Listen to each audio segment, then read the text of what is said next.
People who have run into the crazy ex years later, what were they like? 1. She's doing great, and as far as I know she's now in a very healthy relationship. When we met about a year after we had broken up, it was because she called me and wanted to talk. Apparently our breakup was what helped her realize a bunch of traits she hated in her family and had replicated towards me in her previous relationships, and wanted to apologize. We hugged, chatted, had dinner, and then each went on to live our lives. We've texted a couple times since, and I'm glad to see she took the decisions towards the path she believes it is her better version. 2. They were the same as they were before. I was different though. At that point I'd realized she wasn't crazy, and that when we were together I wasn't emotionally mature enough to see how I was responsible for a lot of the problems in our relationship. When I looked back on her as a person and not as a crazy ex, she became someone I was proud to have had an encounter with. I was happy to see we didn't damage each other too deeply. I'm grateful to see her success.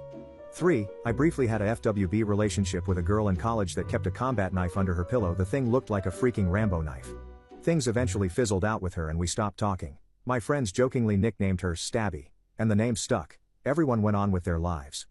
2 years later, she got expelled because she got into an argument with her boyfriend in a public place and stabbed him in the leg. Turns out the nickname was prophetic.